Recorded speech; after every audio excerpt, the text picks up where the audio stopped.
The images jaw-dropping. Oh my God! A 450-pound gorilla dragging around a 3-year-old boy like a rag doll. This morning, the Cincinnati Zoo defending its decision to put down the 17-year-old endangered silverback named Harambe. That child's life was in danger, and people who question that or are Monday morning quarterbacks or second guessers don't understand that you can't take a risk with a silverback gorilla. They're very big. A child has fallen into the gorilla cage. The nerve-wracking ordeal unfolding Saturday afternoon. The child's mother watching from above. Mommy's right here.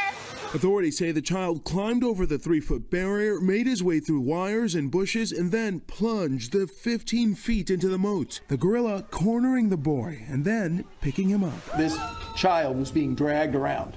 His head was banging on concrete. This was not a gentle thing. At one point, the primate stops and appears to hold the child's hand, later propping the boy up from behind and eventually dragging him all the way to the other side of the cage. After 10 excruciating minutes, officials made the decision to shoot and kill him, saying that a tranquilizer dart would have been too risky. They had to do something very quickly. The dart takes too long. The child would not have a chance. The child home with his family now, suffering only minor injuries. This video from 2014 shows a 3-foot-high railing that separates the crowd from the exhibit. The barriers are safe. The trouble with barriers is that whatever the barrier is, some people can get past it. Much the same way you might lock your car and sometimes people get in your car. And no, the zoo's not negligent. Many taking to social media criticizing the child's parents. A Change.org petition calling for them to be held responsible for not supervising their child has nearly 300,000 signatures. But his mother saying in a now deleted Facebook post, "As a society, we are quick to judge how a parent could take their eyes off of their child. Accidents happen, but I am thankful that the right people were in the right place." Monday, a special vigil held for Harambe, who was nicknamed Handsome. A memorial for the animal now growing.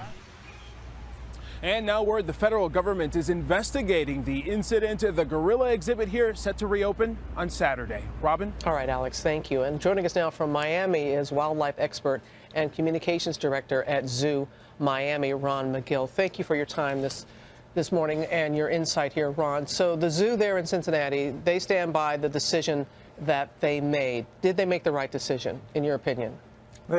They absolutely did, Robin. This was a tragic situation. That gorilla was on loan to Cincinnati from our zoo in Miami, so there's a personal connection there. And having said that, they made the absolutely right decision. I need to let you know that that gorilla had no intention of hurting that child, and I don't think anybody believes that. However, that gorilla was disoriented, he was agitated, he didn't understand his strength. If you watch that video, you see how he takes that child into the corner. He's trying to get away from the commotion. The child is crying, the people are screaming. This was just a perfect storm of bad situations that ended in tragedy. And you alluded to it, Ron, but some people felt that when they saw the gorilla holding the child's hand and other things, that they thought that the gorilla was trying to protect the child, but you say that just isn't so.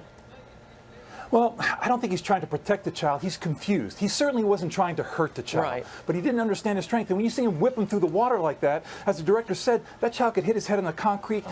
Things you didn't see as he was lifting the child up on the exhibit. He was banging the child on the rocks. This was becoming an escalated situation for that gorilla. He was becoming more and more upset. It was a horrible, horrible situation, but that decision had to be made, because had it not been made and that child had been badly injured or, God forbid, killed, we'd be having a much bigger discussion about why didn't the zoo do something sooner. That's true. The 3-foot barrier that we keep referring to and seeing, is there more that zoos, not just there in Cincinnati, but across the country, can do to protect those that are coming to see this wildlife? I can guarantee you, Robin, that all zoos right now are reevaluating all of these barriers. You know, unfortunately, sometimes something like this happens and you say, you know, at the Cincinnati Zoo, that barrier was great for 38 years. Then this happens and everybody's reevaluating. Anybody who says, oh, we're fine, we're comfortable, no. I can tell you every zoo is reevaluating everything right now. Probably so. All right, Ron McGill, thank you.